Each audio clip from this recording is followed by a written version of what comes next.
minute to go live. Now. No. Sorry, No? I'm drinking this. So it's less bubbles.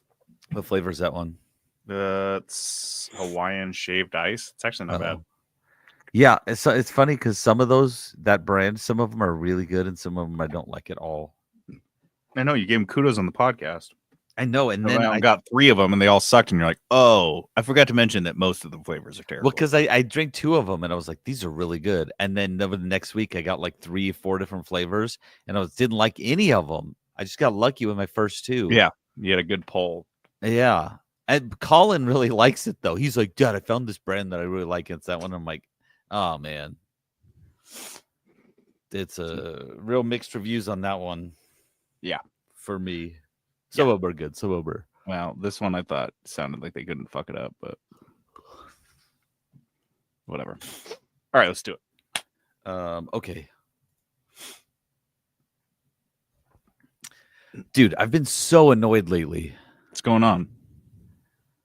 It's kind of embarrassing, but like, okay, every time I get allergies, my thighs just get so bloody. Oh, well, that doesn't sound super normal. I mean, okay, it's just like, you know how every time you poop, you get a nosebleed? You do? Yeah. Dude, I had to start taking an iron supplement. Wait, how many times do you poop every day? I don't know. Normal? 6, 7? That's not the problem, though. Oh, it isn't? No, dude, that's fine. Listen, I've always got toilet paper nearby. My pooping nosebleeds totally under control. Then what is the problem? I already told you, my allergies. Now when I sneeze while I'm pooping, it gets blood all over my lap. Dude.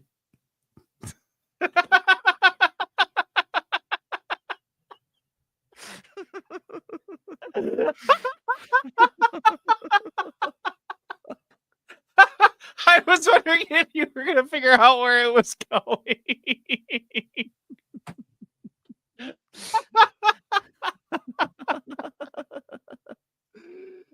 Do you want to run it from the top, this or do is you why want it's to just good when we don't pre-read? No, Yeah. I'll just redo that line because I thought we were doing pretty good. Yeah, we did. Okay. Okay. Hold on one second. I can turn my AC up. Oh boy.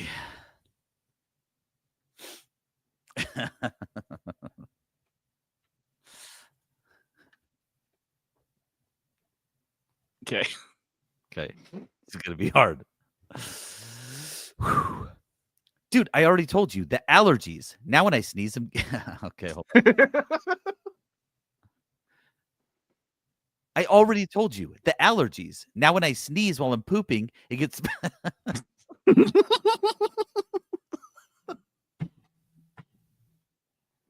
You're fucking cooked, dude.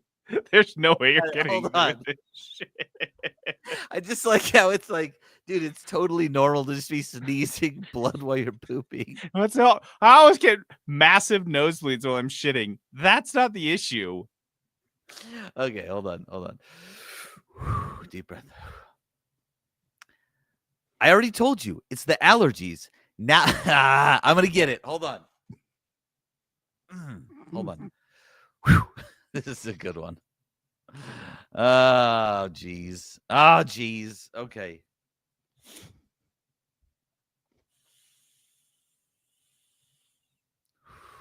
I got this. You can't. Quit visualizing it. I think that'll help. I wasn't. Now I am.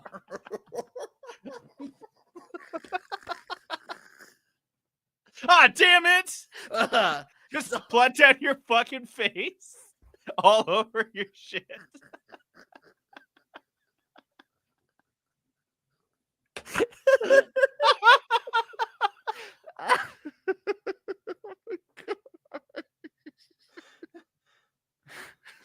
We're so close. We are so close to the end. Close. Okay. Whew. All right. Here we go. I already told you the allergies. Now when I sneeze while I'm pooping, it gets blood all over my lap. Dude, how long do you think we've been friends? I don't know, 10, 12 years. Yeah, I don't think that's long enough to be having this discussion. I'll get this last one. Hold on. You can't give me these lines. You know you can't give me lines like this. Okay. Yeah, that's probably a good call. Let's save it for the pot. Hold on. It was so much editing. Yeah, that's probably a good call. Let's save it for the podcast. You've just sneezed into the 3-Bit Gamer Show. Welcome to the 3-Bit Gamer Show. I'm JD.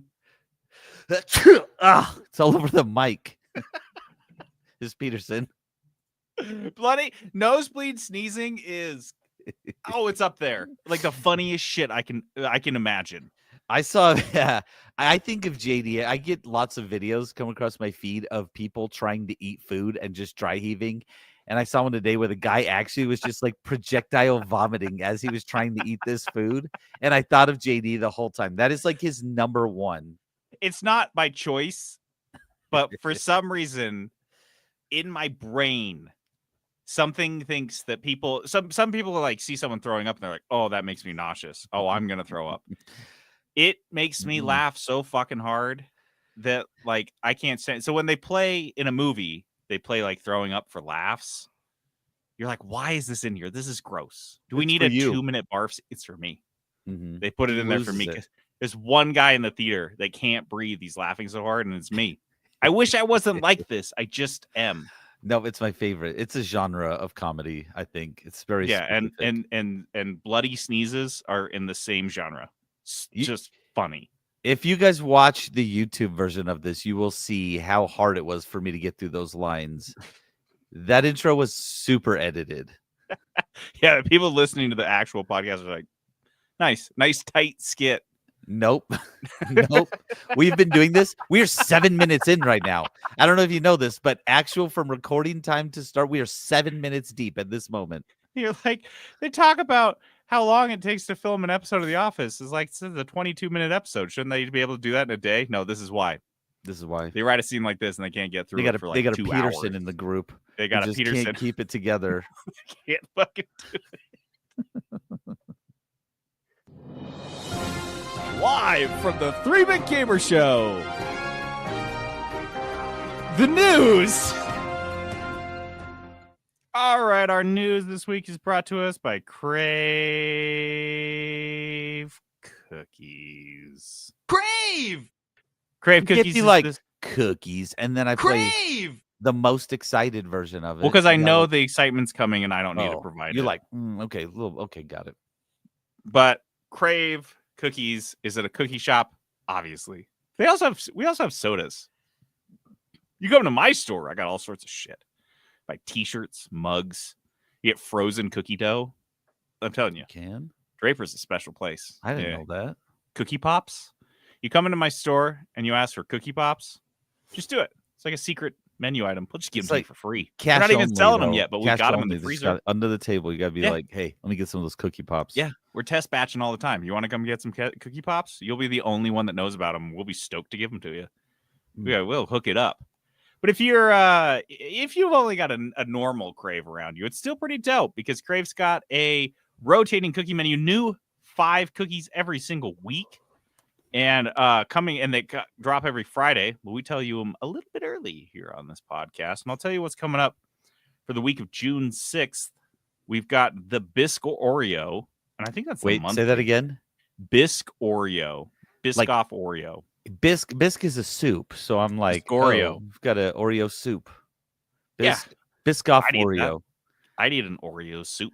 Oreo based soup. Nice. Yeah, it's warm, like an Oreo stock. It's more of a cream soup. The Bisque Oreo is fantastic. It's got Biscoff cookie butter and an Oreo inside of it. The peanut butter cup s'more.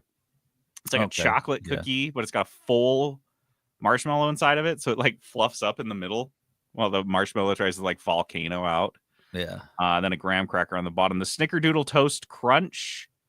The Cookie Monster. The blue cookie with edible cookie dough inside. And the raspberry cheesecake. That's a good. That raspberry cheesecake. I mean, I love the fruit flavors, so People love that Cookie Monster. It's a dope That one. one's fun. You know, that's one my kids really love. Like they want that one. I mean, it's blue, so it's cool looking. You know what I mean? Yeah. Yeah. If you eat like 4 or 5 of them, though, your poop will be very weird. Yeah, green. You know. Yeah. It will Yeah. come out weird. That's awesome, though. I mean, it's cool that you can do that to your own body with food. Really cool. Feels good. Yeah. Feels good. All right. Go to Crave Cookies, poop blue, and get your cookie on. After years of turmoil, Chinese game development might just be on the rise. Yeah. Hey, maybe. This is on GameDeveloper.com. I don't know if they call it Game Developer Magazine or just Game Developer, which is confusing. GameDeveloper.com. Yeah, that is. It'd be like if Motor Trend was called Car Maker, Car Manufacturer. Car manufacturer. Yeah, you'd be like, wait, do you make cars? You're like, no, we just No, we just do with the stories magazine about about the manufacturing of vehicles. Like, I'm so confused. But whatever. They talked to a game developer, talked to a number of experts in the world of Chinese gaming within the industry and outside the industry, people that are experts, a little bit more knowledgeable than us, just a tiny bit. And they were just kind of like looking for an update of where it's headed, because if you guys have been listening to this podcast for a couple of years, you know that we've tracked the game development industry in China, and it's very ups and downs. That's exactly what I was going to say. Where the Chinese government has put their hand on the scale and levied a lot of restrictions, especially as it pertains to minors and gamers. Opium. Digital opium was what they described it as at some point. But then they realized, it's good to have industries that are making money, especially when the global economy is kind of like shitting. Randomly. Nothing in particular is making it happen. It just happens. Ebbs and flows of the economy. That's just like the tides. No one understands why. No one understands it. It is unknowable. But I think, this is what happens again, where communists are playing capitalist. Actually, let's play the clip. Oh, yeah. Hold on. Let me find it real quick. I didn't know you were going to go there. I didn't Here we either. Go. All them greedy commies have turned into crazy capitalists. It's disgusting. It's made them sloppy. Dude, perfect. Less sloppy now. A little bit. The Chinese government is taking their hands off the scale, kind of letting things expand. And one thing that was also brought up in this article that I guess we should have pieced together, but I didn't really understand it until I saw it laid out in front of me in this, was that one of the big reasons that China has been known for making cheap, shitty multiplayer games and knockoffs and games like this, and they're all generally like mobile and multiplayer focused, is because single player games aren't viable in China because piracy is too rampant. Oh. No one's going to buy a fucking single player game in China when you can just get it for free and there's no consequence. There's no FBI warning. There's no the game studios can't like bang down your door and serve you with a civil suit for pirating their games. Send the Pinkertons after you, because that happened. Yeah, exactly. So none of that's going to happen in China. So there were no consoles in China that were like approved for the Chinese market. So it was basically playing on your phones or PC. And why would you make a single player game? Because everyone's just going to rip it off, knock it off, or steal it. Yeah. So you stick with the multiplayer games and you make them cheap and shitty, so no one's even going to bother knocking them off. However, March 2015, the PlayStation lands on the shores of China, and single player console games are formally introduced to players, and they're like, oh, this is kind of nice. I don't have to play like a League of Legends clone on my phone. I can play like a real game. And Black Myth Wukong, which came out last year and just absolutely dominated, made just crazy sales inside and outside of China. And everyone loved it. It was a dope game. And it kind of proved that single player games are viable in China after all of these years of not. And now the floodgates are starting to open and everyone's thinking, there's some good money to be made here. And I think we're looking at an emerging boom in Chinese game development, according to this article, and a lot of these experts are talking about it. And that isn't to say there won't be growing pains and a lot of challenges. It's not to say that China's game developers aren't facing layoffs in the same way that everyone else is, but there is a ton of new investment. There's a much larger market in China, because up until this point, they've been making their own kind of cheap, shitty multiplayer games. But most of the single player games they have available to them are not made specifically for the Chinese market. Now they will be. Now they'll have games that are made for Chinese gamers. And I think there's already that really strong background. I mean, look how many digital opium addicts are over there. I think we could be getting some dope games. I think we could be getting some really cool indie games. This isn't just like big games like Black Myth that show up and we're like, oh, that's really awesome every once in a while. Like the US has a cool single player game every once in a while. I think we could be getting some fucking crazy games in the vein of like Schedule 1 and Vampire Survivors, games that don't necessarily need to be even localized because you just play them. Like Vampire Survivors, you could play without any words, any language whatsoever. Like Dungeon Crawler, games like that. I just think we're going to see that. Do you think the Chinese government will start to, because I think the big problem is the gaming industry it was making a ton of money over there, right? It was like PUBG, and like they had all these companies that had purchased other game companies and were making so much money. And I think the Chinese government stepped in because they were like, no, you can't have that much power and influence and money. So they came in, put their thumb down a little bit, and then pulled it off. And now they're making money again. Do you think that will happen again? Do you think that's a possibility where the Chinese government is like, you're getting too big, getting out of control, we need to step back in? Question is, how stupid do you think the Chinese Communist Party is? Pretty stupid. Like, well, then that's going to kind of depend. Medium stupid. Because I don't think they're stupid. I think they're very arrogant. They don't like other people feeling powerful or in control is what it has felt like. Right. But this serves a strong, booming gaming industry that sends games overseas. I mean, and yeah, you're right. And also, like, I think it also they probably like the Chinese video game market making more than the US video game market, for example. It's a soft power thing. Yeah. And have you seen the Chinese government crack down on TikTok? I mean, within their own country, absolutely. Yeah. Yeah. But outside they're like, no. Fuck you guys. Enjoy this like digital cancer we have beset your society with. And I think that they could see video games much the same way. Yeah. They'll continue to regulate them, probably overregulate them in-house. But I don't think they're going to tamp down on the industry itself into the way that they've been doing in the past. Because I think once they have, my comparison would be, is if they release a Fortnite level game that's a Chinese-based game, and it just completely takes over the U.S. gaming market.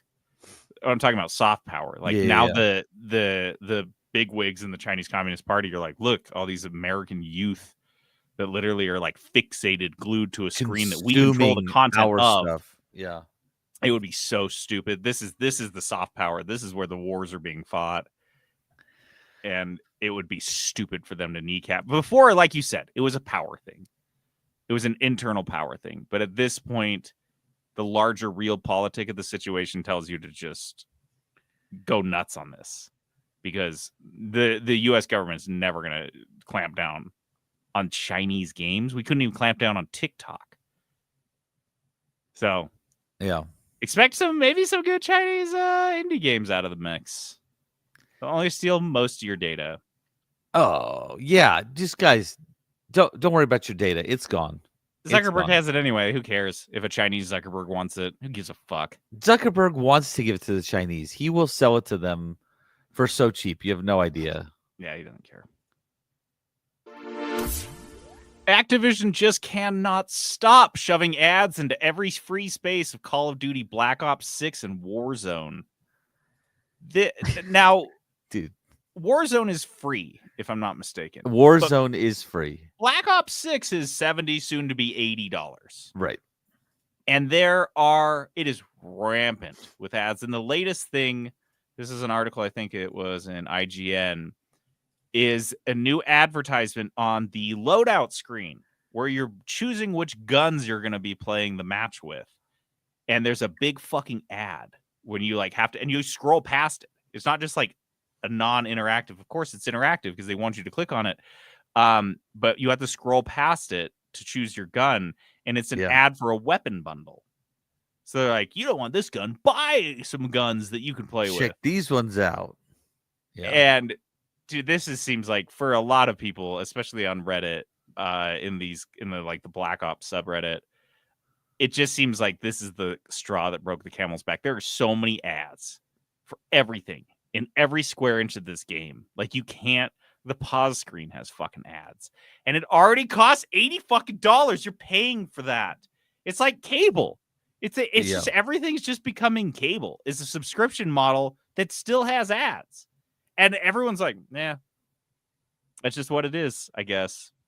It's literally like you said. So when it's with the screenshots we're seeing are you are selecting your weapon loadout, and the top option is an ad for weapon skins. Yep. Like that is crazy. So like they're just putting their own ads for their own stuff just all over their game. It's already annoying enough when you're playing an online game and they'll have like the little notification exclamation mark, like, ooh, something new. You need to like clear the notification. And it's annoying when it's in the store because some games, and I believe Call of Duty was one of them, where the store changed like every 8 hours. So you were constantly getting a new notification. Every time you'd go in, essentially, you'd have a notification for like, hey, there's a new thing. And I hate those notifications. So I have to click on it and like get it out. Yeah. And now they've got ads in there. Like, dude, when I this would make me want to buy less skins. Yeah. When I jumped into, I think it was Call of Duty Mobile. Was it just called Call of Duty Mobile? I was playing this a couple of years ago. And like you download it on your phone and you had to scroll through like 5 screens right at the startup of like just a million things they're trying to sell you. Things that if this is my first time downloading the game, you have no context for or understanding of. Right. And I'm like, what is a battle pass? What do these bundles mean? Do I earn them in the game or is this the only way for me to have guns? Well, they have a ton of currencies too. That's the thing. There's like 6 to 7 currencies. Even usually. like I go back, I'd say once a year and try to boot up my Clash of Clans village. And dude, every time it is so overwhelming with how many currencies there are and how many dude, that's what got me out of Pokemon trading card game. There's like 18 currencies and I had started playing that game from scratch. And 4 months later, I was currencied out. I couldn't track it. I couldn't follow it. And I just didn't care to, I guess. So that's what you're paying money for now. And Call of Duty, I guess it's hard for me after doing this podcast for so long and having access and exposure to so many different games and genres and venues for playing games that I often forget that some people are kind of stuck in 2008. They buy an Xbox and they buy FIFA and they buy Call of Duty. Yep. And they buy Madden. And that's what they fucking buy because those are the video games they play. And they have been kind of boiled slowly alive by all of those game series and all of these like long-standing series that people just buy out of habit. They're the McDonald's, Burger King. Burger King's a great example because who the fuck eats at Burger King anyway? How is there still Burger Kings? Don't go to Burger King, folks. But some people are like, I just go to Burger King. That's where I go. What I do. Yeah. Where else are you gonna get a burger? Man. So keep eating at Burger King. Keep getting burned shit. That's the story of Call of Duty. Are we gonna get sued by Call of Duty and Burger King from this one little story? I hope Please. So. Dude, I hope so too. I would love an excuse to shut down the podcast. That lawyers are gonna serve us and be like, you have to stop podcasting. We're like, oh, thank God. And all our listeners are gonna be like, oh, it's over. It's finally fucking over.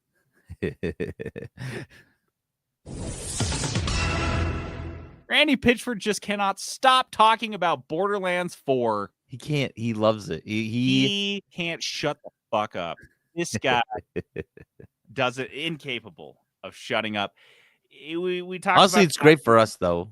Like it's we love great. it. Look, we got to fill 90 minutes here contractually. We got to do it somehow. Randy Pitchford helps us out every week. Contractually. He's got he responded to this tweet that we reported on last week that he was getting eaten alive for, in which he said real fans will find a way to drop $80 on Borderlands 4. And he shares some silly anecdote about him spending $80 on a video game in 1993. Who cares? Whatever. Yeah. Just let it go. Like, let it go. You got fucking dunked on for a couple days, and then you just like you're good. It's like, does he not know his place in the industry? Like, yeah, nobody likes gesture. him. You're Nobody likes him. People like, throw Rotten Tomatoes at you, and then like at the end of your shift, you just like sweep them off and you go drink beer until your next shift. Yeah, that's your job, Randy. But he took great offense that people were annoyed by this, and he responded with a 500-word essay that says practically nothing. Yeah. Which means we're definitely going to read sections of it on this podcast. We're going to read the whole thing from top to bottom in a very monotonous, monotone voice. The actual context was that a guy replied to a post about Borderlands 4 on the Nintendo Switch 2. He was warning me that if the price ends up being $80, the game will fail. What I was trying to do was to explain that it wasn't my call, but that if I muted JD. I didn't want to hear that anymore.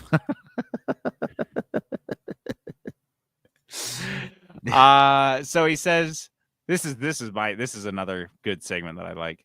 May I recommend you consider the people who create entertainment you enjoy are actual real people who sincerely are working to try to make cool stuff. Oh, they are? This is the feel bad for me stage of bullying.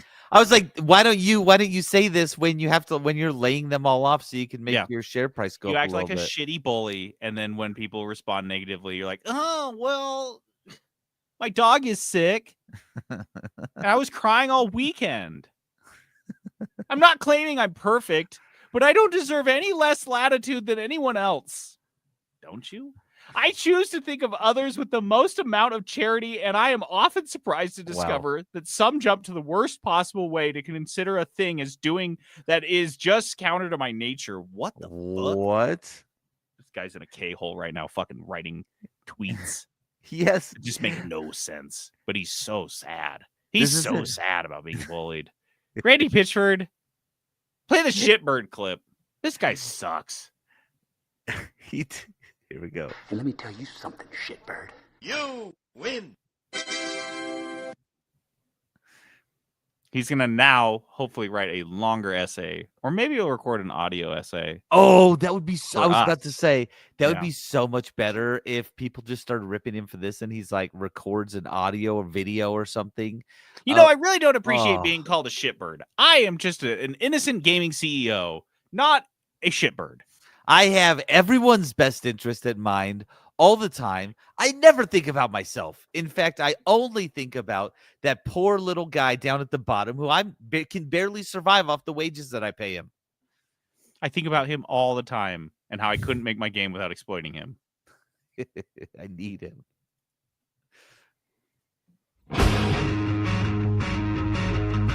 I'm sorry to inform you. Welcome to another company reset. Hope you've updated your resume. 'Cause you've just been laid off.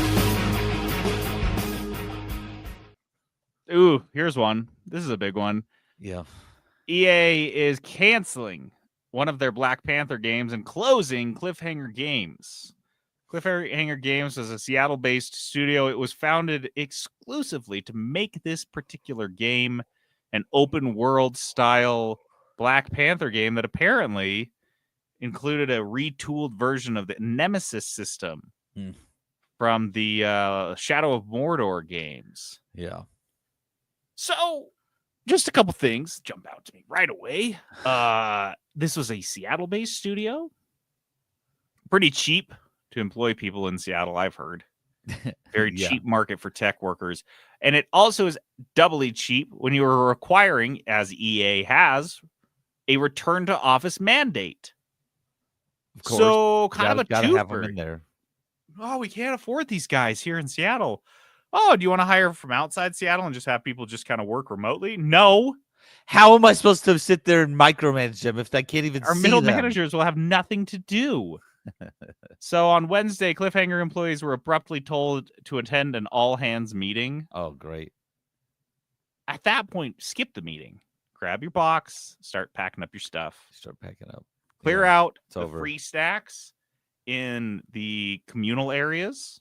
Honestly, wait for everyone to go to the all hands. You go into Kick a hole in the drywall, company start ripping kitchen, out copper start wiring. getting stuff. Yeah, you get yours, guys. Then 30 Go minutes to the later, bathroom, steal all the rolls of toilet paper you can find. you're going to need them Yeah. because you're not going to be able to find another job. Because AI stole it. 30 minutes after this meeting, they were told Black Panther was canceled. The studio's shutting down without ever having released a game, which is so shitty. Feels good, to be honest. Feels good. Feels so good. Imagine Dude, that in another you don't even industry. want that on your resume. You'd be like, oh, yeah, I worked at this game. What's it called? Or I worked at Cliffhanger Studios and be like, oh, nice. What did you guys work on? Nothing. Honestly, nothing that ever got released. I just worked there for like 9 months and then got fired. Yeah. So Imagine you are supposed to build a hotel and you frame it up and the architects keep coming back and forth to the engineers. They're like, I think we should do it this way. They should do it this way. And like 2 years on, they're just like, nah, no hotel. And everyone's like, what? They're like, yeah, just go home. No hotel. We're not going to build it. We're not going to finish it. What if I fucking do? What did I do for 2 years? Why did I do that? You got some experience making an nothing. incomplete hotel. This is an email that was sent to staff from EA Entertainment President Laura Miley. Said the closure is meant to, quote, sharpen our focus and put our creative energy behind the most significant growth opportunities. I love growth opportunities. They always feel good, to be honest. Yeah, that's what I love. I love growth opportunities. Talk to Jenna about growth opportunities all the time, like in our relationship.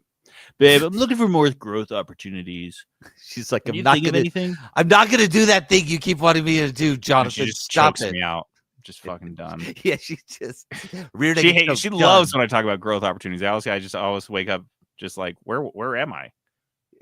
Outside in the front yard. Keep waking up here. Not again. In my corn. EA would not reveal how many people will be laid off since they're trying to place some of them in other jobs around the company, but I'm sure we'll have a number soon. They did say it was smaller than the 300 number that we recently reported on them laying off. Schreier elaborated a little bit more on this in an article in Bloomberg that Cliffhanger at this time, last week, they were actively hiring staff because Black Panther had recently passed what EA calls a, quote, gate, which is a developmental milestone where executives look over the game's progress and they're like, okay, do we pull the trigger or not? And they were like, yup. So go start hiring staff. Let's get this thing in the let's get this in the package and ship it. And so they're like, yeah, let's hire up some people. They had a lot of the people that were laid off this week were hired less than a year ago, including some people that had just joined in the past few months or weeks. So I imagine there was a handful of people that literally moved to Seattle for this job and they were laid off, which should be fucking illegal as far as I'm concerned. But don't. What are labor laws? The other thing, I guess, look, we're talking about the whole layoff of it. Like, this is a huge bummer, though. Like, this game actually sounds pretty cool. Because I'm thinking a Black Panther game a la the Spider-Man, like the Spider-Man ones, where it's like the on-the-ground combat, where it's like hand to hand. Did you read about the story? No, I didn't. So it was scrolls, the skulls or whatever. Oh, yeah. So that was the idea, was that they had invaded Wakanda, and so you were never really sure if it was like who you were dealing with was a real person or like a fucking alien doppelganger, and that those people would be part of this whole nemesis system. I know, isn't that so frustrating? Like, how fucking fun could that be? And then you could have him imitating. You could have a fucking Tony Stark scroll or whatever the hell, because he's like imitating him. Like, you could it lets you do anything. And they tooled around on this. Sounds like it could have been, honestly, could have been good game. But 4 years is a long time to tool on a game. I'm sorry. Like, there's just got to be more hustle in this. I get it. like you want to do this right and you want to make it great. And we talk about letting game developers like have some space, but like if you're still in pre-production after 4 years, there's got to be a middle ground there. Yeah. Where you have a little bit more hustle without killing your staff, but like get us an MVP in under 4 years. Like, is that a lot to ask? I don't know if that's a lot to ask. No, and here's the thing. It should be, you've got a team working on it. So I feel like these were the people that they picked out of EA to form the studio were not slouches. They knew their shit. Right. This is, again, I've said this 1,000 times, but this is a project management problem. Yeah. Because think of it. Okay, if you had like 2 dudes who just really were passionate about it, do you think they could get a decent amount done in 4 years? If they had the IP, the property, and the idea, they would be able to knock some of it out, do something, right? And we've seen it a bunch of times. And then theoretically, a team would make that timeline less. Yeah. And that's not been the case at all. We haven't seen that be the case. In fact, it almost feels like the more people you have working on it, the longer the game is going to take to get out. Yep. And so that's why we're like, dude, these game companies need to stop laying people off, and they need to start making these little teams of 15 people and being like, make a game, make what you want to make, and see what happens. Like, how awesome would it be if a company just did that?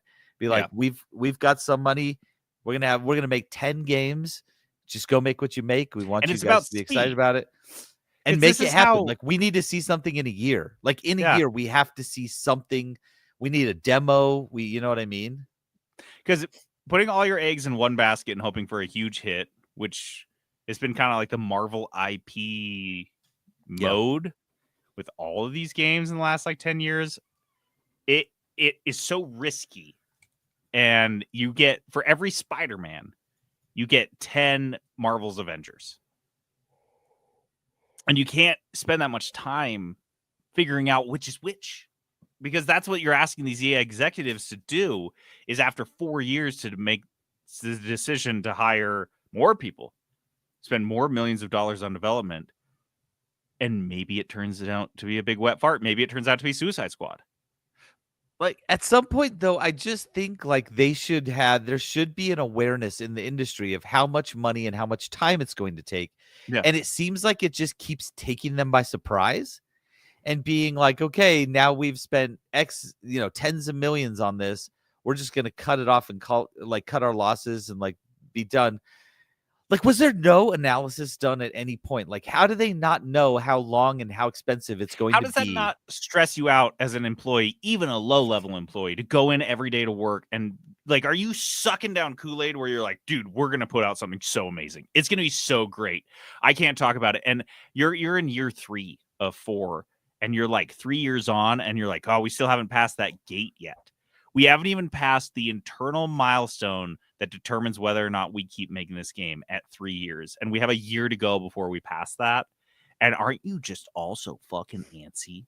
Just so anxious all the time. We have similar process in my industry. So we've got a gated process where you have to hit certain milestones at certain times to and it makes a lot of determination on what happens in the future. And it's stressful. Every time you come across one of those gates, it's very stressful. I can imagine. So I'm imagining in this, they made it through the gate, like the gated process. They made it through the next gate. And so they were like, okay, we're good to go. All of these people now are thinking we've got work for another year at least, right? We've got the green light to go ahead. And then when was that process? Just a few months, you said, or something. Yeah, like a couple of weeks or months ago. And then they immediately just like cancel. There is no safety in any part of the process, which I would just be stressed out the whole time. Yeah. Like, going through the gated process is stressful. Making it through and then just getting canceled anyway, like, forget it. There's no safety at any point on anything anyone's working on. It can all get canceled. If I were the head of a studio or like a VP, director level, getting something out would be my primary drive. Like, let's throw stuff out into the ether and see what hits. Because Valheim, as an example, was the most incomplete, bare bones shit when it came out. and it moved like 8 million copies in a It couple was of so months. fun. Like, it was so fun. Because Like, it was good. yeah. And you get that shit out there. And then if it doesn't fucking hit, you haven't put 4 years into just like pre-development on it. So, And I know this probably sounds naive, but this is clearly not working. This model, this cyberpunk model, it's not fucking working. you know what other game did the same thing Valheim did? Baldur's Gate 3. They put out a early access version of the game that you could buy, which I did, that you could buy, and it was like a different game. Like, I played it right away. It was like a different game. Like, the story were different. The characters' attitudes were different. It was very different. But they put that out there, right? Made a little bit of money off of it, got some feedback. I think that's important. At least at this point, it feels like that's a big deal. You know what I mean? Do you know how much buzz and how much money you could have gotten if the first time that people were hearing about a Black Panther game that includes the Nemesis system wasn't when we found out that it's being canceled, but when EA shadow dropped a fucking demo, even a 30-minute demo, where it's one playable area, it's tiny and small, but it includes the combat and it includes like 2 or 3 interactions with like potential Nemesis. That amount of buzz you could build, you could spend 2-3 years after that making the fucking game. It would have enough buzz. It would have enough guaranteed people like wish listing it that you could be like, yeah, let's take our time and make this right now. Give me like a 3 to 5 hour version of this game, and I would spend $20 on it. Yep. Like, I have been wanting the Nemesis system for years. Instead, you just keep it in the shadows. That's all you would have to tell me. 4 fucking years. That's the other thing. $20. Yeah, is I'm out there being like, no, why would our investors want us to keep a lid on this? Why are we not talking about this all the time? We don't know anything about this. Because they don't know what they're fucking doing for 4 years. You're not building a game for 4 years. I want to know how far they got. Yeah, you're looking at design documents. You're just like tooling it and retweaking things. It kills me. I feel like this was a fuck up on everybody's part. Probably not the game developers, but we're talking everyone from middle managers on up to the executives all failed this game and everyone that worked on it. Yep.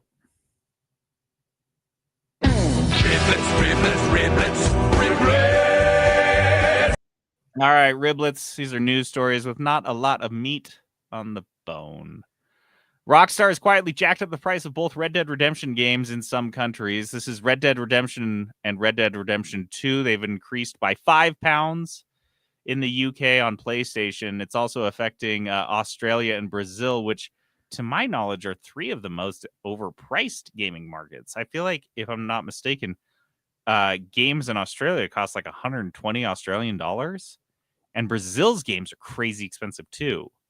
So this is probably predatory, but also the idea of raising prices at all, period, on games that are this old, especially Red Dead Redemption, which came out on the Xbox 360 and PlayStation 3 2 console generations ago. To increase the price on these on PlayStation is mind-boggling. Yeah, that is. And if they get away with this, which they probably will, they're probably going to continue and probably come to the US before we know it, which is cool because all the new games suck. And if we want to play the old games, they're more fun. They're as expensive as the fucking new games. Capitalism is having a great run lately, I would say. Just really good stuff. We don't go backwards in pricing models. We don't go back. Once they make their step, that's the step they've made. I mean, yeah, then you're like, oh, there's sales and stuff like that. That's not what we're talking about. We're talking about normalizing, raising prices for old games. They're testing it out. They're going to go back into it. I mean, if you think about it, 5 years ago, we were messing around about them putting ads in games. Yeah. And now you just see it. Like, it just happens. You see it all the time. No, this idea that, it's just, they don't take steps back. Should we make better games? Should we find ways to add to our games or provide downloadable content that people can pay additional money for? No. Let's look at our old games that we haven't touched in 10 years make some Why more don't money we off that. just increase the price of those? Is honestly like almost for me an admission of failure as a business. If your only solution, your only idea to make more money is just to increase prices, you failed. Yeah. Which is crazy that they're doing this with it. And I wonder maybe they're doing this because Grand Theft Auto 6 got delayed. Like, well, we gotta turn up the cash flow knob just slightly. We'll tweak it here, we'll tweak it there. See what happens in Brazil. This is fucking crazy, dude. Ugh. Multiverses officially closes down and is delisted today. Rip. See you again next year, I guess. Maybe they'll come back. Third time's the charm. Third Is that time's the what charm. We're doing Multiverses. If they come back again, I'll play it. Oh, absolutely. We Because just gotta the stubbornness of that would be very impressive to me. we gotta respect it. Honestly, gotta respect absolutely. Yeah, I'd be 'cause- like, okay, no, I played Multiverses now because you guys are stubborn assholes and you won't die, and that's fucking cool. it. I mean, I did play Multiverses. It's not a bad game. It's not a bad game. It's just not like anything. It's not anything revolutionary. You're not gonna sink your like. It's not gonna pull you in. No. More than Smash Bros. And so I was like, I don't know. Like it was fun for a little bit, and then we just bounced right off like 2 weeks later. No, the third iteration is gonna slap. I just know it. They're just gonna add another character, Mr. Meeseeks or something. Beavis and Butthead. Elden Ring's Night Rain is getting mixed reviews because gamers don't have friends. Elden Ring Night Rain is a battle royale influenced loot race. Fuck that means. Sessions see an entire Soulsborne experience condensed into just 45 minutes. But people are complaining there's not a lot. It doesn't seem to offer a lot in terms of onboarding and tutorials. Matchmaking doesn't really work super well. And there's no options for communications or text chat with your co-op partner. Yeah. And it's almost impossible to do solo. I think it allows up to 3 people, and you need all 3 people. But you can't talk to the team, and you can't really team up with people, and it doesn't really explain it very well. It's like a meta Souls experience. It's like the gameplay itself is they're really making it hard, challenging, but it's hard to even play the game to begin with. It's like if you had like little spikes on the joysticks that like poked your thumb when you tried to play. Like, you're playing Dark Souls, like you have a special controller for it. And it fucking hurts. Mm-hmm. It's just like sand. It's like covered in sandpaper. It's like a little gritty. Yeah. So essentially, you have to have friends on Discord to play with. Like you have to be on Discord, on your own chat, playing. Otherwise, it's not going to work. And then people are. But no one has friends about this. It's kind of the problem. We're gamers. Like we don't have friends. It's not really our cup of tea. And so, yeah, that's. You think if we had friends, we'd be playing video games right now? Come on, guys. No, we'd be hanging out. We'd be out playing kickball. We'd be so much cooler right now. Or other everything would be different. Sports. Other kick-based sports. The game now has a Steam rating 65% positive, which is brutal for any Elden Ring's anything. Elden Ring is like beloved. People love this. And so you got to fuck up pretty bad. But, you know, Elden Rings is kind of like a try-hard single-player game. This is like when Fallout 76 came out. And the Fallout's fan base was like, whoa, what? I'm used to just being like a quiet weirdo by myself in my basement for 12 hours. There's other people now? I don't like this. I don't like these other people. This is weird. I don't want other people out of here. Fallout. Same deal here. People are struggling to adjust. Enjoying their meta experience. GameStop has doubled down on crypto with a major Bitcoin purchase. Brother, honestly, honest to God, every story I've read in 2025, this one blew my mind. This one was the hardest for me to process. I went back and reread it 3 times, and I checked other sources because I could not wrap my head around the fact that GameStop just in 2025, in fucking 2025, GameStop, the perpetually on the cusp of bankruptcy, shutting stores down constantly, hundreds of stores a year. GameStop just spent $500 million on Bitcoin.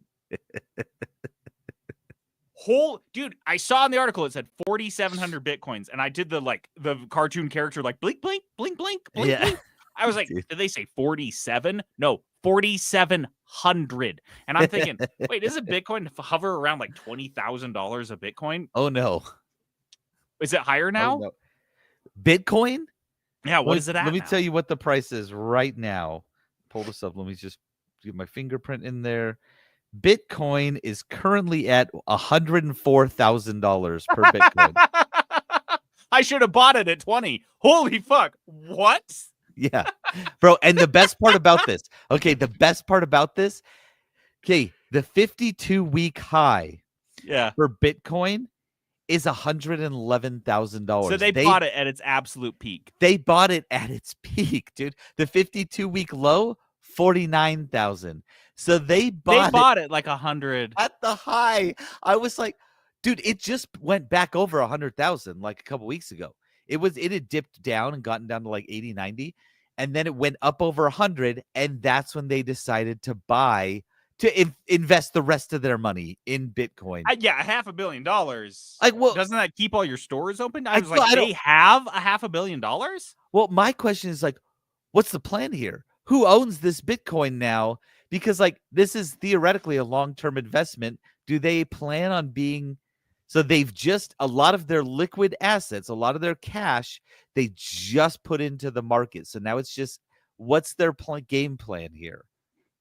They can't hold it for 5 years. The company won't exist. I could not wrap my head around this one. This one so crazy. And their stock price, of course, GameStop stock price plummeted on the news that they did this shit. It's just so wild. Because I can't believe they had $500 million of cash to begin with. It's not a company anymore. That's not what companies do. This is just like they just sell pops, like what and close stores. GameStop is just going to be like a wealth management fund for 4,700 Bitcoin by the end of the year. That's all it's going to be. What is happening? I don't know, but I was like, this is honestly bananas. This is bananas. I can't figure this out.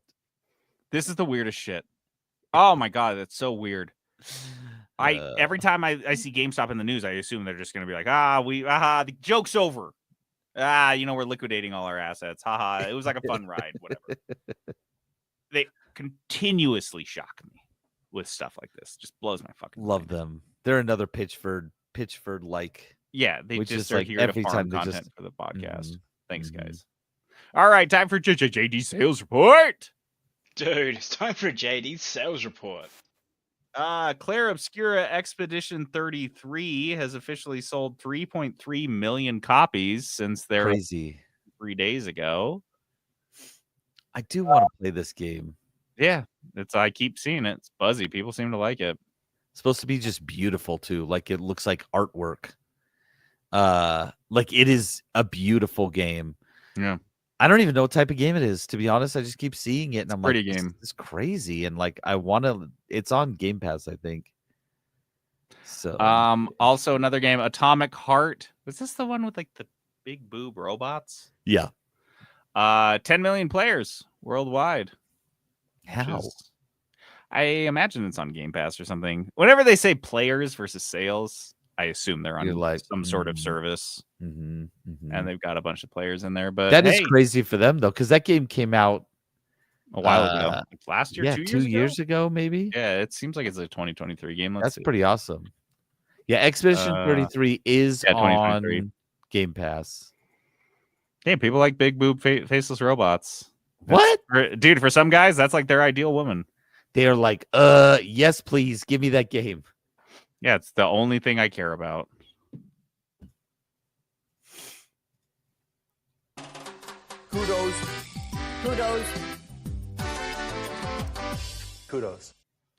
Kudos. Positivity segment. Oh, Patrick says Atomic Heart keeps releasing DLC. That would make sense. Good for them. I guess more big boob lady. One way to keep your game alive. You know what I mean? All right. So what are some positive things going? Peterson, do you have any kudos for us this week? Yeah, mine's just an easy one. My air conditioning went out again. It has gone out the last 2 summers. You've been changing your filters? You change them every month? Yes, I change my filters every month. My HVAC guy yelled at me last time. He was like, change your filters. He like got a permanent marker and wrote on my Yeah, on the on my filter. box. And he's like, "This is what the filter you need. This is how often to change it. Here's the direction." He's like, "No excuses." So my kudos is actually for my HVAC guy. He's so great. So 2 summers ago, AC went out. I called him. He pulls it up and he's like, "Your unit's old. Like my house is 25 years old, maybe 30 years old, like right around there."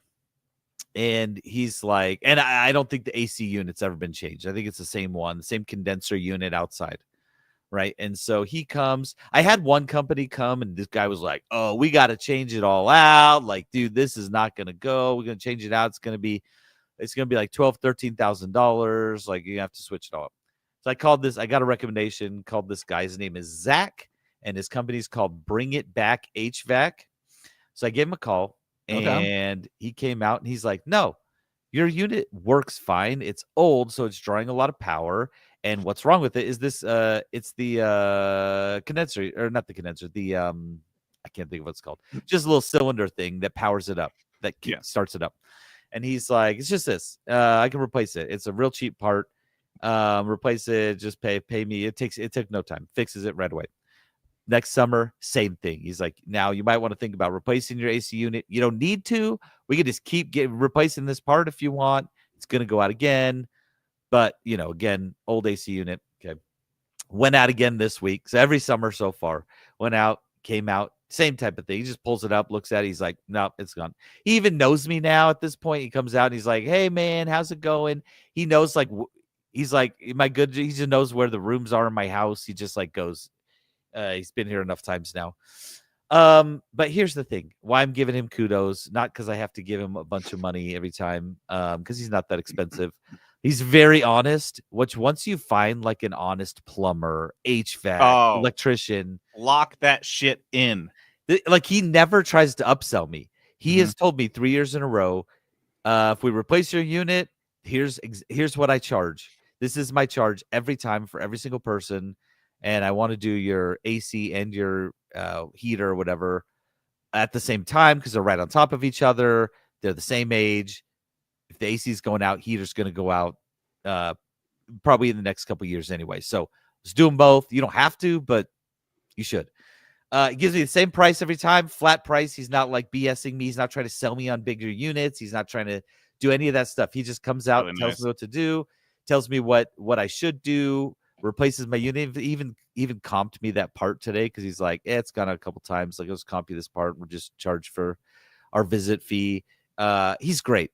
So if you're up in northern Utah, Bring It Back HVAC. This guy is awesome. He's so chill, so cool, just super honest. I love finding an honest contractor of any type. So love him. I had a guy come out and look at replacing the pump on my hot tub. He charged me $200+ just to come out and tell me it was broken, which I was like, "Cool, I know." And then he quoted me, it was like $1,100 to come fix it. And I was like, "That's weird." And so I reached out to the manufacturer of the hot tub. I was like, "Hey, can you, like, where is this pump? Can you, like, show me, like, can you get a better price at it?" Because this guy quoted me $700 for the pump. He sent it to me on Amazon. It was like $180, $180. They were going to charge me $700 for this fucking thing.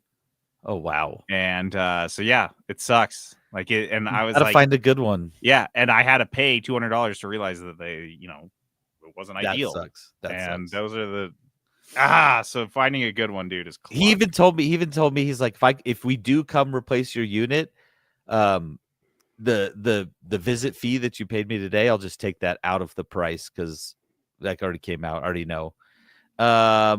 Real quick, I just want to do a couple of the kudos in the chat.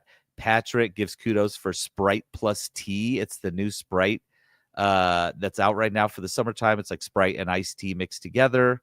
I haven't had it, but I've seen good reviews. Like, I've seen people saying it's really good. Abby gives kudos for the Stranger Things season 5 trailer. Finally, they got to wrap this thing up. These kids are like not 30? Kids. They're like adults. So yeah, a couple kudos in the chat. What do you have? I've got a kudos for a movie called The Wild Robot. Do I know this one? This was originally a book. Yeah, I know what this is. Yeah. It's a young adult novel or a young kids novel. This is more like a kid's novel. This is not Okay. young adult.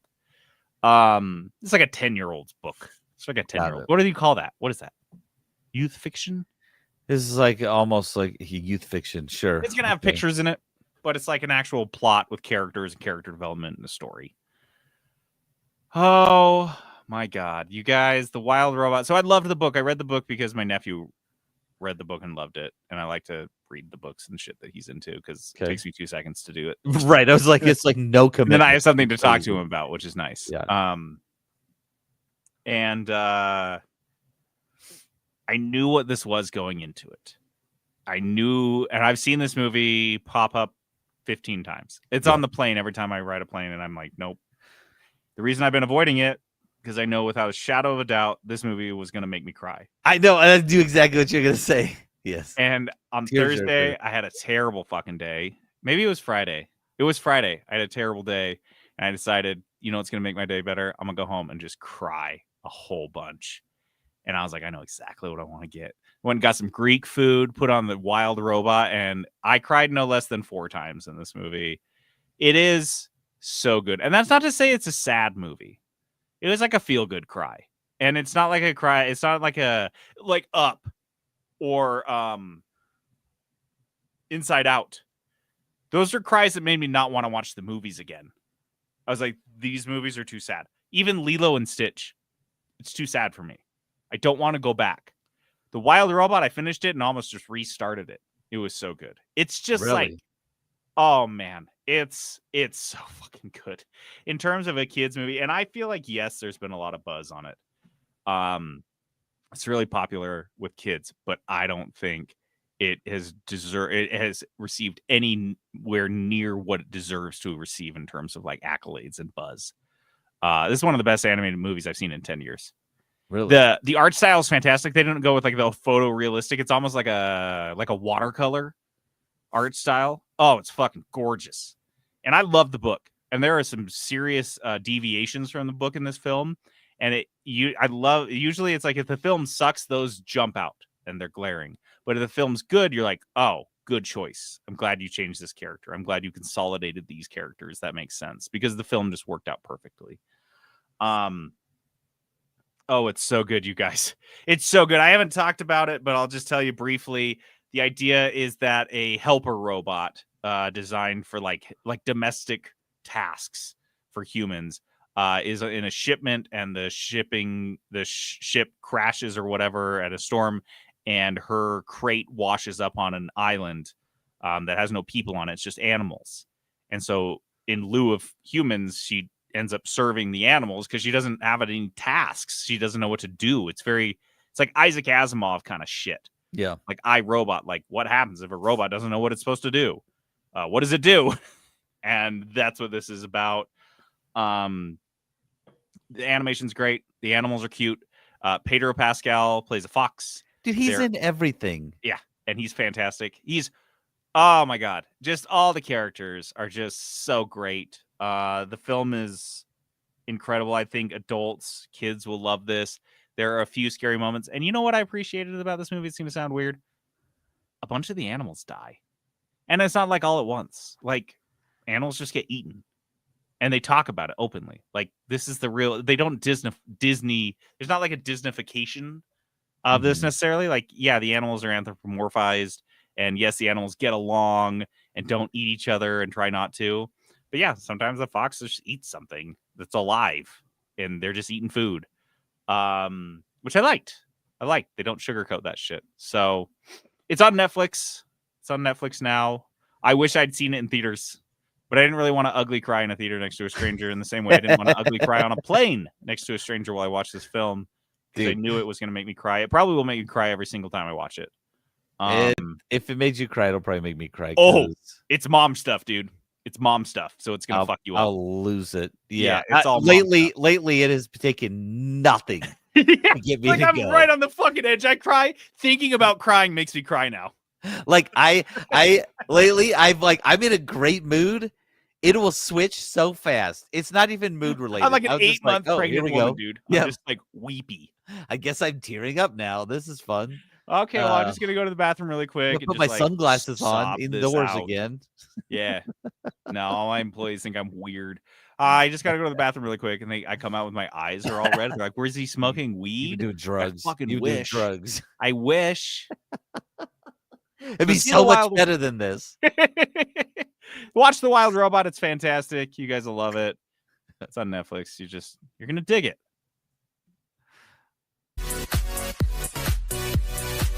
Top 10. Take it from the top. Top 10. Don't stop. All right, top 10s. We got some listener top 10s. We're gonna just bust through these. Well, not bust Yeah. through these. It's gonna take us a year to get through all of these. And because honestly, I'm okay with that because I really like that bumper.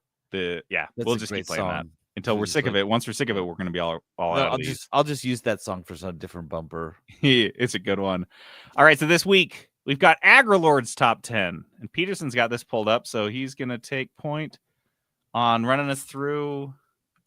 I don't know what Here we game. go. What games does Agrilord like? Agrilord's top 10. So Agrilord is out he in New Zealand. Organize it. top- Yes. in from 10. Okay. 10 to 1. Okay, I love that. He says opinions from the bottom of the world.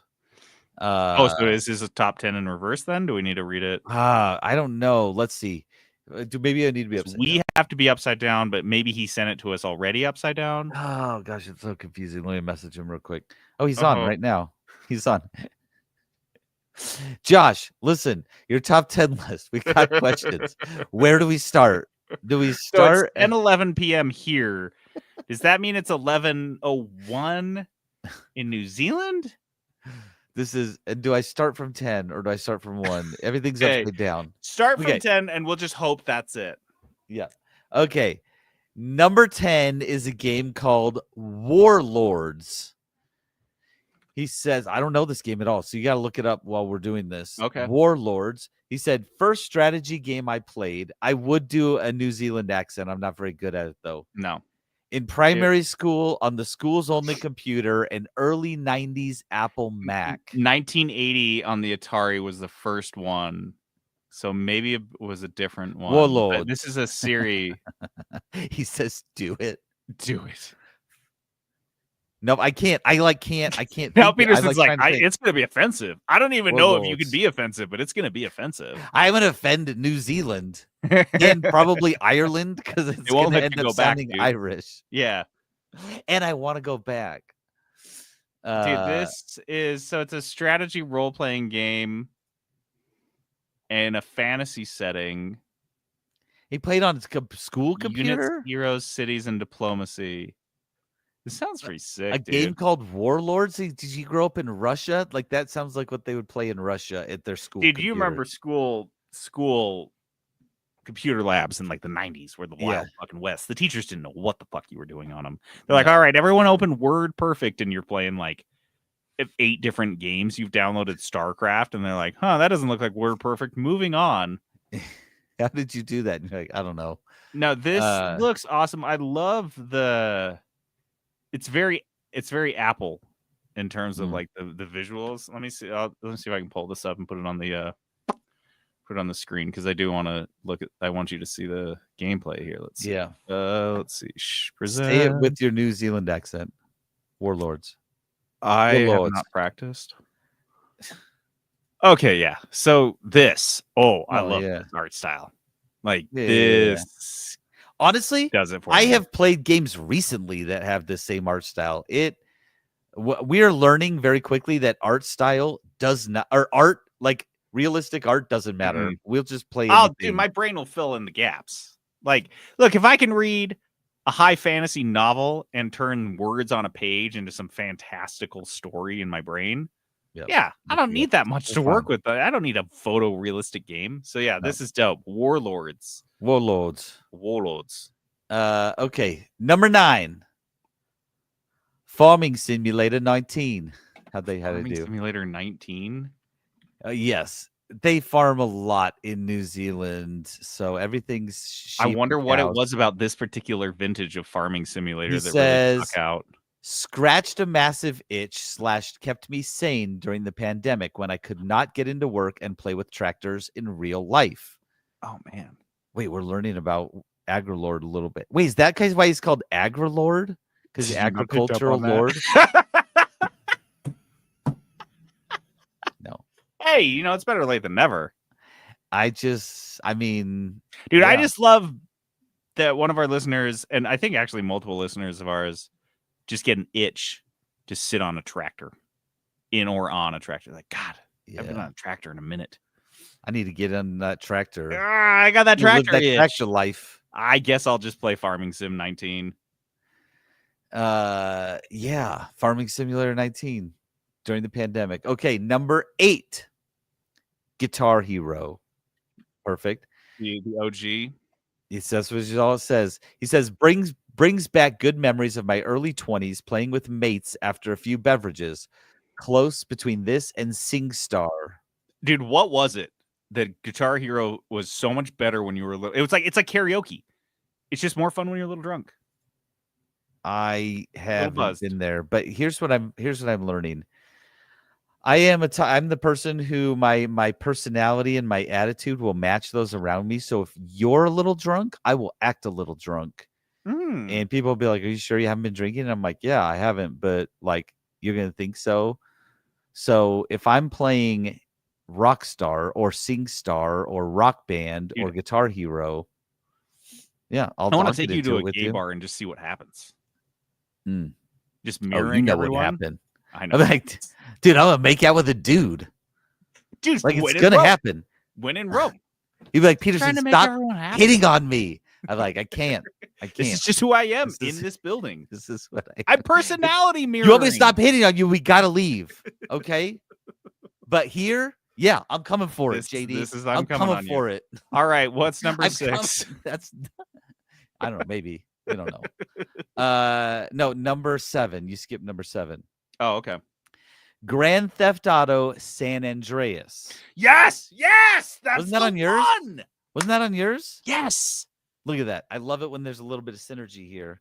And I think he sent this in before I even read mine. Yes. Oh yeah. He sent this in like right away. This was like the first one I got, I think. Dude, this is the one. This is the best GTA game. Everyone else that doesn't agree with this hasn't played every GTA game. He says, played GTA 5 far more and probably enjoyed it more, but San Andreas had more impact on me. Grove Street for life. Grove Street. Oh, geez. For life, baby. Yeah. And he spelled life L-Y-F-E, so he was really feeling that Grove Street. Yeah. He was wearing a green shirt at the time. I know. Grove life, Street green. So yeah, San Andreas. Okay, number 6. You're gonna like this one too. The Simpsons Hit and Run. Ugh. Dude, I love that this is on someone's top 10. Yes. Damn. I love that this is on a top 10. He says the first one that's made me question my own top 10. He said not Hit and Run, but it makes me think of the other Simpsons game I loved. He said the first game I ever 100%. The last mission took weeks to complete.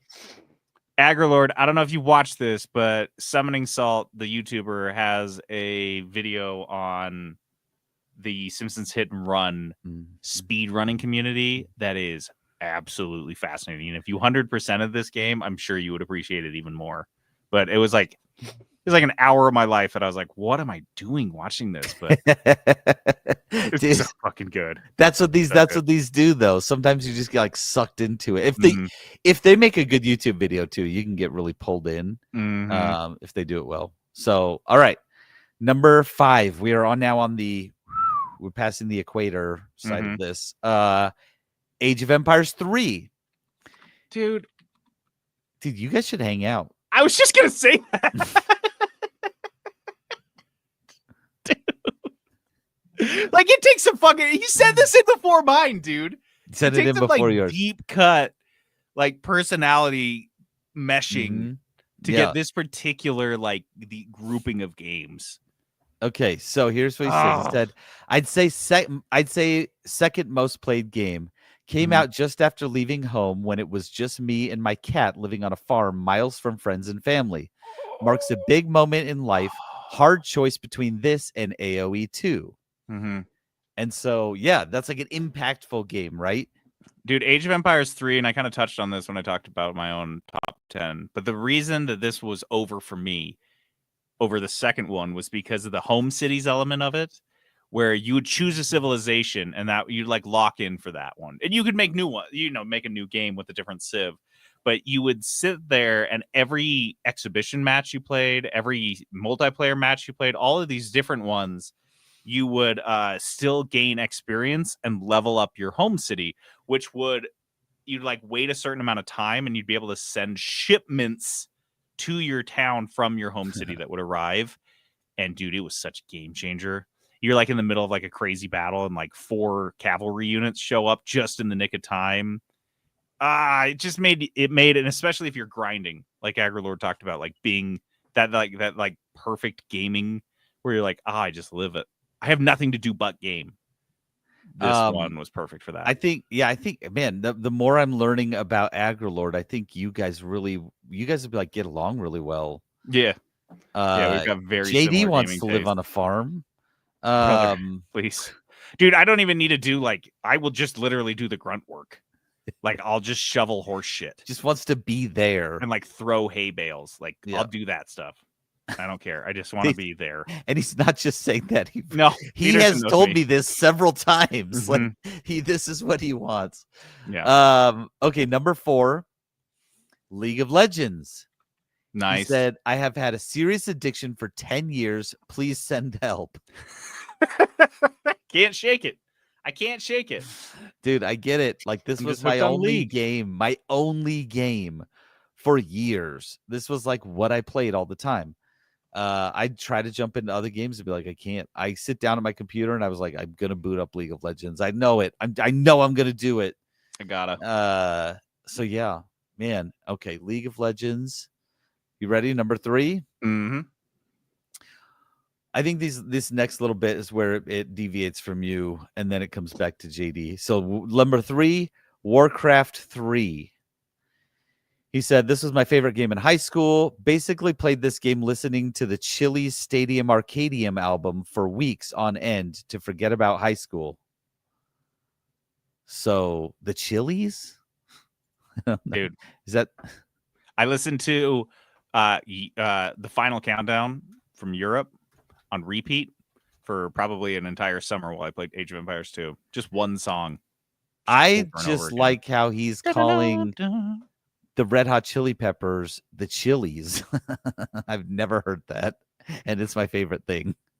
Yeah. It's the most New Zealand thing I can think of. Like that, I can hear him saying that. The Chili's, mate.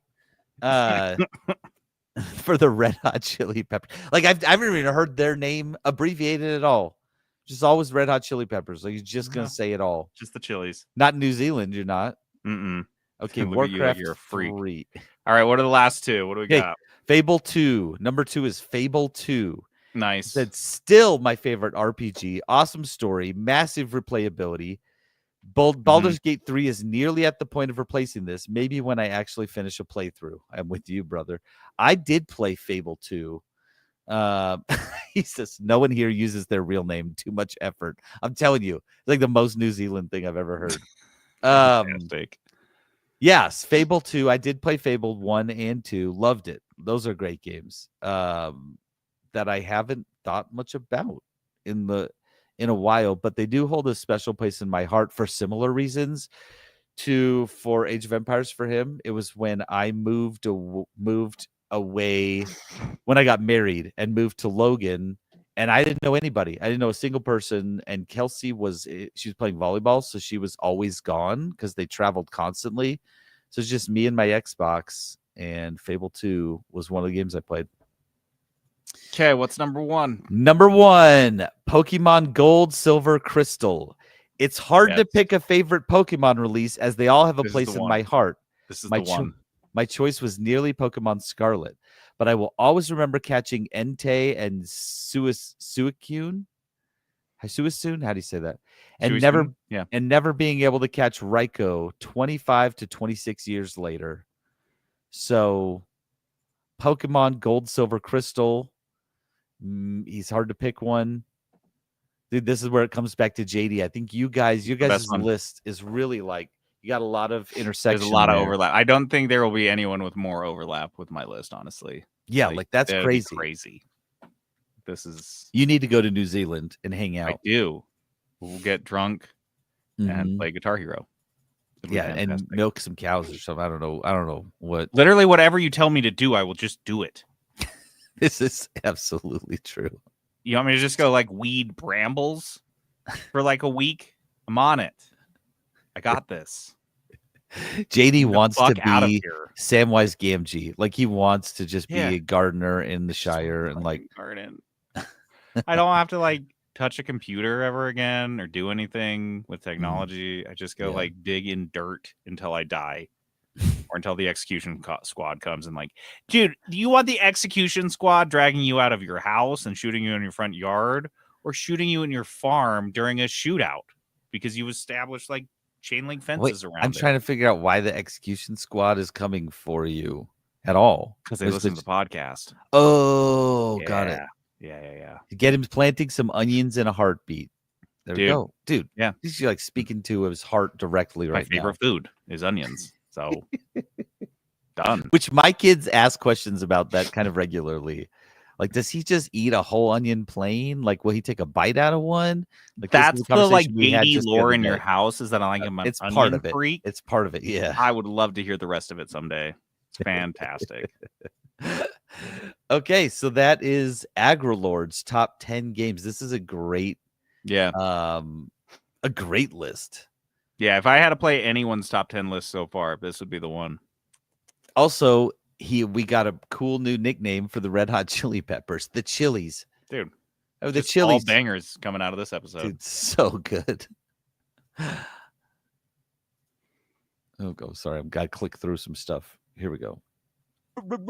Rundown.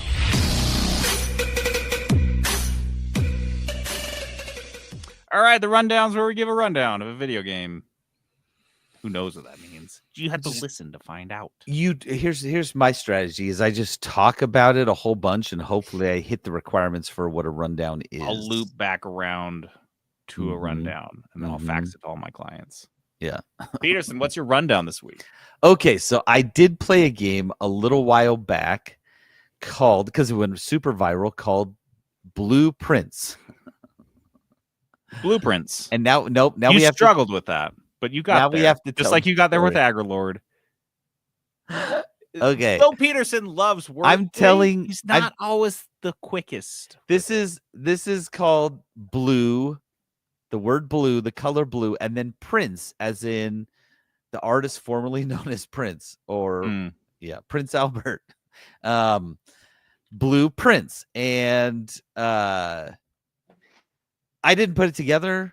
JD was like, "Oh, blueprints," like the word blueprints, and I honestly like it blew my mind for a second. I was like, I'm an idiot. Like, Yeah. I don't know how I didn't catch this. JD caught it immediately, which is really funny because blueprints is a big part of the game. So blueprint. Fuck, dude. Shut up. Shut Fuck. up.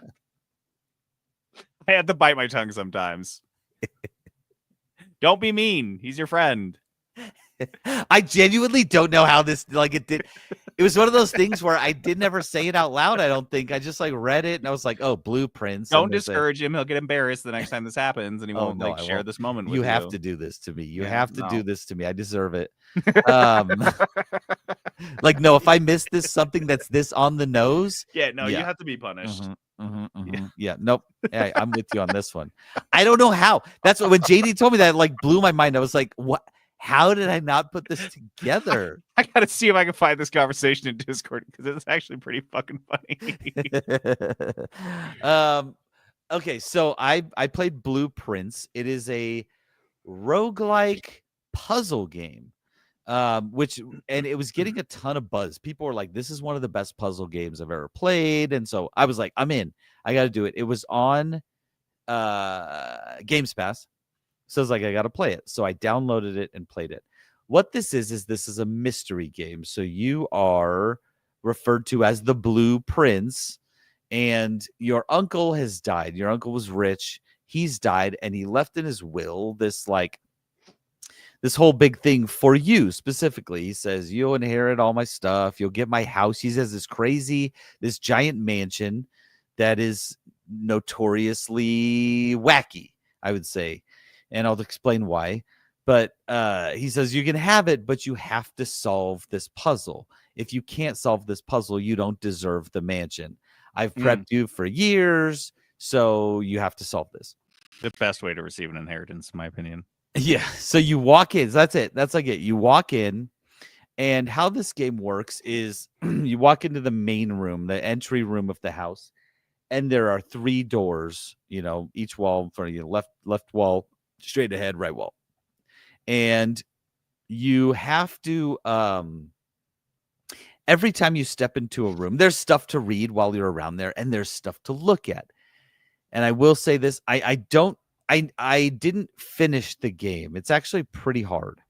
But everything is relevant, and everything is a mystery, and everything is part of it. And I don't want to spoil anything. I mean, you can go read reviews to spoil it. But the mechanics of the game is that you start off with a certain number, and I can't remember what the number is, a certain number of steps, like 50 steps. And every time you go into a room, it subtracts a step. And if you go back out, which you'll do a bunch of times, every time you go into any room, even if you're going backtracking, it takes steps away. If you run out of steps, your run is over, and then you have to start a new run. So how it works is you're building the house as you go through the game. So you'll say you choose the door on the left, you go through that door. It will give you 2 or 3 options, depending, like you'll unlock stuff. So it'll give you a couple options of what room this is going to be. And each room will have individual things. So there's like things you can get, like fruit, you can get gems, you can get gold, you can get more steps, you can get items. And so you have to decide how you're going to maximize this run. By, again, some rooms are complete dead ends. So like it'll have a bunch of stuff you need in it, but it'll be a dead end. So that route will be over. And so you need to decide, do I need more doors? Do I need those doors in the right place? I don't want to create a dead end, because the house is not unlimited. It's like it's got space, and so you're like, I can't create a dead end, so I need to make sure this house makes sense. And so you're building the house as you go, and that's kind of some of the roguelike elements of it. Every single run's going to be slightly different, because you're building the house out differently. You're coming across different puzzles. There are electric doors that you have to have a certain room unlocked to be able to open those doors. And so there is a very like RNG element to this. Like you have to get lucky. And that's maybe one of my complaints is you have to get pretty lucky sometimes to have a successful run. And some of the runs can take a long time, 40 plus minutes to go through a run. But you can save in the middle of a run and come back. Yeah, you can. Yeah. But you're going through and like you're like reading stuff, and like it is hard to save and come back, because you have to remember, you're like, oh, have I unlocked the elevator? Have I unlocked the electrical room? Like, you know what I mean? To open up certain doors. How many key cards do I have? And how many keys do I have? Because you have to get keys to unlock certain locked doors. There are certain items, like there's a sledgehammer you can get that you can bash open like chests that are in rooms. And so that's why you can go back and forth, but you have to be very careful you're not using all of your steps. And then some things cost money, so you got to collect gold. So you're really just like trying to maximize your run by making the best house you can make, so you can get as far as you can possibly get. And if you start like on one, the map is like you start at the bottom, the entrance hall, and at the top is like where you think you're trying to go, which is true. You are trying to go there. But once you go there, it doesn't end. That's just the beginning. This game is very, very deep. And the house itself is a big part of the mystery. You are part of the mystery, and then you're unlocking stories. There's like and part of why I didn't put the blueprints together. And by the way, each time you go excuses now. Each time you go and unlock a room, like when you get to choose one of the rooms, they're called blueprints. Like, whoa, which blueprint do you want to add to the house? But you do find a story about the Red Prince. And so I'm like, oh, I don't know. I found it pretty early. And so I was like, yeah, I'm the Blue Prince. He's the Red Prince. And so I was like, I don't know. Look, just don't. Okay. So at the core, this is a puzzle game. This is a puzzle game with roguelike elements. It will take you a long time to beat. This is not easy. You can't just go. Who's the Fresh Prince? You can't just go through and you won't beat it on your first run. You won't beat it on your first 10 runs. Yeah. There's just so much to figure out and unlock. For me, I bounced off of it because of like the time commitment and the mental commitment. Like you do have to like get a pen and paper out and like you have to write some stuff down. Like you have to really be involved in 1980s this game. D&D. For real. You have to be involved in this game to really figure out the mystery of it. It is a fantastic game, but it is hard. It's going to be a time commitment. It's a game you're going to have to pay attention to, focus on. Like there's pictures on the wall. You have to look at them. Snorgle would like this game. This seems like a Snorgle game. I feel like he would get into it. So yeah, I will say this is a game. If you are into puzzle games, you have to play this. You have to play this because there's not a lot of puzzle games that come out that are very unique. And every few years we get one. Yeah. And even if I don't beat them, because like sometimes they're very, very hard. Like I played that I can't remember what it's called. Anyways, I've played a few of them. This one is another unique puzzle game that I think if you enjoy puzzles, you absolutely love this game. You see what Skylar said in the chat? He said that if you use the Steam overlay, there's a notes option, and you can even take screenshots and put them in the notes. That is cool. That's like cool. You have to be involved with this game. You can't just be like, it's not like other roguelikes where you can just like do a run and be like, you're not going to play this on the Steam Deck. You're going to struggle playing this on the Steam Deck. You have to be paying attention to your run and like really noticing what's happening, what you've read and things like that. I'd say there's not a lot in this game that is just there for no reason. And so you'd have to pay attention. So Blue Prince, check it out. You like puzzle games? Check this game out. I'm sure I'm missing probably a lot because I didn't get to like the deeper parts of this game. I've read about it. I don't want to spoil it because it is spoilery to read about it, to know about it, because part of the mystery is figuring out what the freak you're supposed to do. If you get stuck, there's enough playthroughs of this game. You can do kind of some hit tips out there. They're all over the place. Anyway, that's my review. Check this out. If you like puzzle games, you have to play it. It's not expensive. Yeah. It looks amazing. Honestly, it's well made. Really pretty. Art style is cool. The story's cool. The music's good. It's very like the music's very like mystery music, so it kind of keeps the ambiance of it.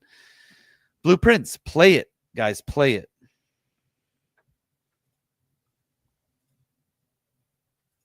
Dice of Destiny. All right, Dice of Destiny is this game we play at the end of every episode. We roll a 20-sided die that has 20 different game genres assigned to it. And then we roll to see who is playing that game and how much money they can spend on it. Peterson last week rolled a $80 shooter. Anything $80 or less. And you said you already had something picked out. No brainer. This is a no-brainer right away. No brainer. What is it? Doom the Dark Ages. Oh, why didn't I guess that? Just came out. Damn it. I want to play it, and now I've got the ultimate excuse to play it. I'm going to have to get it. It's on Game Pass. I know. I'm going to have to get Game Pass. I'll just download it tonight. It's a big download. I'll just click download and let it go. So yeah, I'm going to play Doom the Dark Ages. Am I going to finish it? I'm not going to. I don't finish any games. If I finish it, it will be, for some reason, this game has hooked itself into me pretty bad. It's always random. You can't ever figure it out. But I'll play which Dooms have you played so far? I don't think I've played any of them. You didn't play any of the new ones? No. And did you play the old ones when you were a kid? Yeah.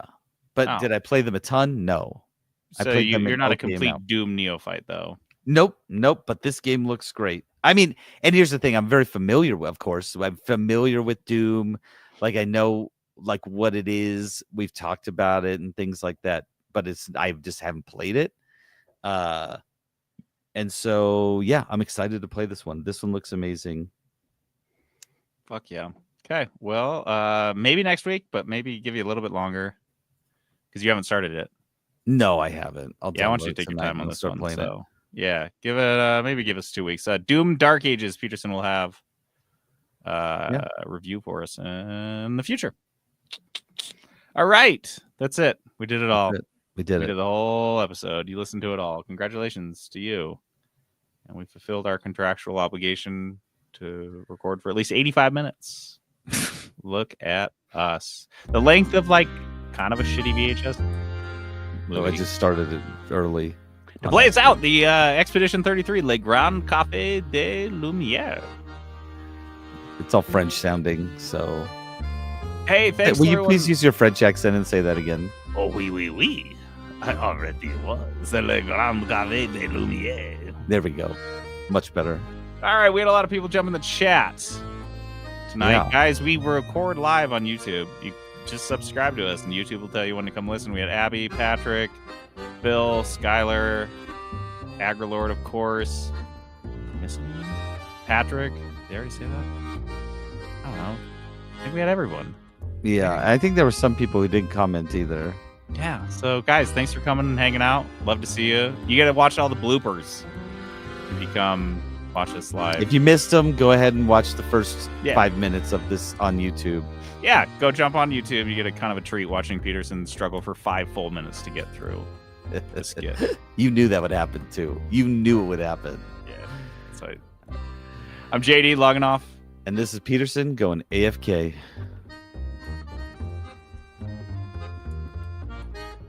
Le Café de Lumière.